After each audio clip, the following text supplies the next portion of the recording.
मार्च 2025 की एक शांत दोपहर थी। बलूचिस्तान के सूखे और ऊबड़ खाबड़ पहाड़ों के बीच एक लंबी ट्रेन धीरे धीरे आगे बढ़ रही थी। ये ट्रेन थी जाफर एक्सप्रेस। इस ट्रेन में 400 से ज्यादा यात्री सवार थे। कुछ लोग अपने घर लौट रहे थे, कुछ काम की तलाश में दूसरे शहर जा रहे थे, कुछ परिवार छुट्टी मनाकर वापस लौट रहे थे और इन्हीं यात्रियों के बीच कुछ सुरक्षा बलों के जवान भी सफर कर रहे थे। ट्रेन के अंदर सब कुछ सामान्य था। किसी डिब्बे में चाय पी जा रही थी, कहीं लोग मोबाइल पर बातें कर रहे थे, कुछ यात्री खिड़की से बाहर पहाड़ों का नजारा देख रहे थे और कई लोग अपनी सीट पर सिर टिकाकर सो चुके थे।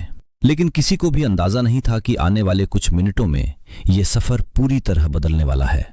पाकिस्तान का सबसे बड़ा प्रांत है बलूचिस्तान, लेकिन यह इलाका दशकों से संघर्ष और हिंसा का केंद्र रहा है। यह कई अलगाववादी संगठन सक्रिय हैं। इन संगठनों का आरोप है कि इस क्षेत्र के संसाधनों का फायदा स्थानीय लोगों को नहीं मिलता। इन्हीं संगठनों में एक नाम सबसे ज्यादा सुर्खियों में रहता है। वो संगठन है बलोच लिबरेशन आर्मी।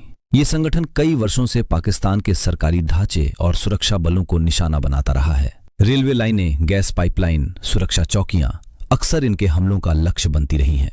लेकिन मार्च 2025 में जो होने वाला था वो अब तक की सबसे खतरनाक घटनाओं में से एक बनने वाला था। जाफर एक्सप्रेस धीरे धीरे बलूचिस्तान के अंदरूनी पहाड़ी इलाके में प्रवेश कर चुकी थी।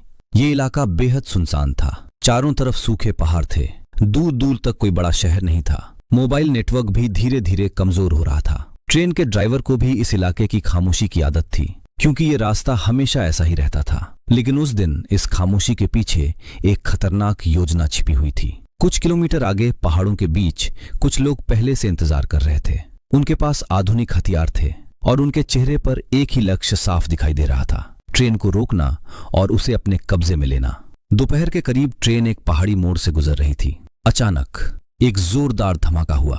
पटरी के नीचे लगाए गए विस्फोटक फट चुके थे। धमाके की आवाज इतनी तेज थी कि कई यात्रियों के कान सुन्न हो गए। ट्रेन अचानक झटके से रुक गई। ब्रेक लगने से धुआं उठने लगा। डिब्बों के अंदर अफरा तफरी मच गई।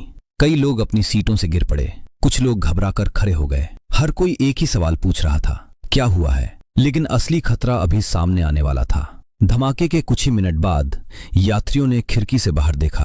पहाड़ों से कई हथियारबंद लोग तेजी से नीचे उतर रहे थे। उनके हाथों में ऑटोमेटिक राइफलें थीं, कुछ के पास रॉकेट लॉन्चर भी थे। वे सीधे ट्रेन की ओर बढ़ रहे थे। कुछ ही मिनटों में उन्होंने पूरी ट्रेन को चारों तरफ से घेर लिया। ये लड़ाके बलोच लिबरेशन आर्मी से जुड़े बताए गए। उन्होंने हवा में गोलियां चलानी शुरू कर दी। गोलियों की आवाज सुनते ही यात्रियों में दहशत फैल गई। बच्चे रोने लगे, महिलाएं घबरा गईं और कई लोग सीटों के नीचे छिपने लगे। अब ये साफ हो चुका था, ये कोई दुर्घटना नहीं थी, ये एक सोची समझी ट्रेन हाईजैकिंग थी। हमलावर अब ट्रेन के बिल्कुल करीब आ चुके थे। कुछ ही मिनटों में वे अलग अलग डिब्बों में घुसने लगे। उनके हाथों में ऑटोमेटिक राइफलें थीं। उन्होंने जोर से चिल्लाकर यात्रियों को अपनी सीटों पर बैठने का आदेश दिया। किसी को खड़े होने की इजाजत नहीं थी। कुछ यात्रियों के मोबाइल फोन छीन लिए गए ताकि कोई बाहर संपर्क न कर सके। डिब्बों के अंदर सन्नाटा छा गया। हर कोई डर के कारण चुप बैठ गया। कुछ बच्चे रोने लगे। माएं उन्हें चुप कराने की कोशिश कर रही थीं, लेकिन माहौल इतना डरावना था कि किसी की आवाज तक नहीं निकल रही थी। अब यह ट्रेन यात्रियों के लिए एक चलता फिरता कैदखाना बन चुकी थी। हमलावरों को जल्दी ही पता चल गया कि ट्रेन में कुछ सुरक्षा बलों के जवान भी मौजूद हैं। ये जानकारी मिलते ही उनका रवैया और सख्त हो गया। उन्होंने यात्रियों की जांच शुरू कर दी। किसी से पहचान पत्र मांगा गया, किसी से सवाल पूछे गए। उनका उद्देश्य साफ था, वे सुरक्षा बलों से जुड़े लोगों को अलग करना चाहते थे। ट्रेन के अंदर बैठे लोग सांस रोके ये सब देख रहे थे, क्योंकि अगर यहां गोलीबारी शुरू होती तो सैकड़ों यात्रियों की जान खतरे में पड़ सकती थी। ट्रेन जिस जगह खड़ी थी वो इलाका बेहद सुनसान था। चारों तरफ ऊंचे पहाड़ थे, दूर दूर तक कोई शहर नहीं था, कोई पुलिस स्टेशन नहीं था और कोई भी ऐसी जगह नहीं थी जहां से तुरंत मदद पहुंच सके। इसका मतलब था कि बचाव दल को वहां पहुंचने में काफी समय लग सकता था और यही हमलावरों की योजना का हिस्सा था। उन्होंने जानबूझकर ऐसी जगह चुनी थी जहां सुरक्षा बलों के लिए ऑपरेशन करना मुश्किल हो।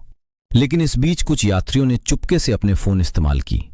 किसी ने परिवार को मैसेज भेजा, किसी ने दोस्त को कॉल किया, कुछ लोगों ने सोशल मीडिया पर जानकारी डाल दी। धीरे धीरे खबर फैलने लगी। न्यूज चैनलों पर ब्रेकिंग न्यूज आने लगी। बलूचिस्तान में ट्रेन हाईजैक। पूरा पाकिस्तान इस खबर से हिल गया। सरकारी एजेंसियां तुरंत सक्रिय हो गईं। जैसे ही घटना की पुष्टि हुई, पाकिस्तान आर्मी को तुरंत अलर्ट कर दिया गया। सुरक्षा बलों की टीमों को इलाके की ओर भेजा गया। ड्रोन से निगरानी शुरू की गई, हेलीकॉप्टरों को भी तैयार रखा गया। लेकिन सबसे बड़ी चुनौती थी इलाके की भौगोलिक स्थिति। संकरी घाटियां, पथरीले रास्ते और ऊंचे पहाड़, इन सब के कारण ऑपरेशन आसान नहीं था। उधर ट्रेन के अंदर बैठे यात्रियों के लिए समय जैसे रुक गया था। कोई नहीं जानता था कि बाहर क्या हो रहा है। कुछ लोग चुपचाप प्रार्थना कर रहे थे, कुछ लोग आंखें बंद करके बैठे थे, कुछ यात्री खिड़की से बाहर झांकने की कोशिश कर रहे थे, लेकिन हर तरफ बंदूकधारी पहरा दे रहे थे। एक छोटी सी गलती और सब कुछ खत्म हो सकता था, इसलिए हर कोई शांत बैठा था। कई घंटों की तैयारी के बाद सुरक्षा बलों ने ऑपरेशन शुरू किया। उन्होंने इलाके को चारों तरफ से घेरना शुरू किया। हेलीकॉप्टर ऊपर मंडराने लगे। ड्रोन से ट्रेन की स्थिति पर नजर रखी जा रही थी। जैसे ही हमलावरों को इसका एहसास हुआ, तनाव और बढ़ गया। कुछ जगहों पर गोलीबारी शुरू हो गई। गोलियों की आवाज पहाड़ों में गूंजने लगी।